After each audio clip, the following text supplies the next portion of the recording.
സംസ്ഥാനത്ത് ഇന്നലെ 11,534 പേർക്ക് പനി ബാധിച്ചു. 2 ഷിഗല്ല കേസുകൾ കൂടി വന്നിട്ടുണ്ട്. പാലക്കാട് 2 പേർക്ക് കോളറ സ്ഥിരീകരിച്ചുവെന്ന ആരോഗ്യവകുപ്പ് മന്ത്രിയുടെ പ്രസ്താവന പിന്നീട് ജില്ലാ മെഡിക്കൽ ഓഫീസർ തിരുത്തുകയും ചെയ്തു. കൂടുതൽ വിവരങ്ങൾ നൽകാൻ പനിയുടെ വിവരങ്ങളാണ് അപ്ഡേറ്റ് ചെയ്യാൻ റിനു ശ്രീധർ തത്സമയം തിരുവനന്തപുരത്ത് ചേരുന്നു. റിനു, എന്താണ് കൂടുതൽ വിവരങ്ങൾ? പറയൂ.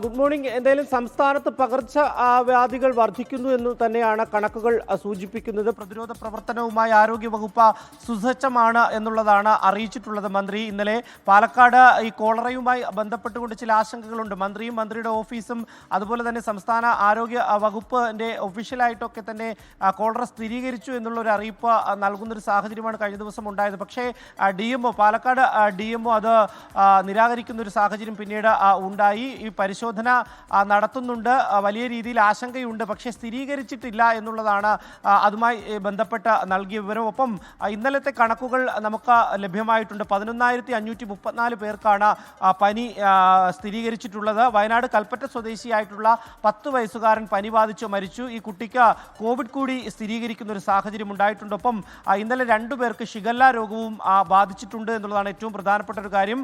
കൊല്ലം നെടുങ്ങോലം സ്വദേശിനി പാരിപ്പള്ളി മെഡിക്കൽ കോളേജിൽ ഷിഗല്ലയുമായി ബന്ധപ്പെട്ടുകൊണ്ട് ചികിത്സയിലാണ്. മലപ്പുറത്തുള്ള 29കാരനും ഷിഗല്ല സ്ഥിരീകരിച്ചു. ഇവരുടെ 2 പേരുടെയും ആരോഗ്യ നില തൃപ്തികരമാണ് എന്നുള്ളതാണ് നിലവിൽ നമുക്ക് ലഭ്യമാകുന്ന വിവരം. എന്തായാലും മഴക്കാലമായതോടുകൂടി ജലജന്യ രോഗങ്ങളെല്ലാം തന്നെ വർദ്ധിക്കുന്ന ഒരു സാഹചര്യമുണ്ട്.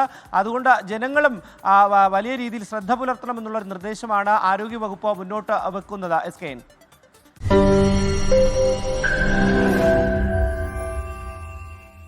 ലോകത്തെവിടെയായാലും ഏത് സമയത്തും 24 വാർത്തകളും ഓഗ്മെന്റഡ് റിയാലിറ്റി പാക്കേജുകളും എക്സ്പ്ലെയിനറുകളും വിശദമായി കാണാൻ ഞങ്ങളുടെ യൂട്യൂബ് ചാനൽ നിങ്ങൾക്ക് സബ്സ്ക്രൈബ് ചെയ്യാം.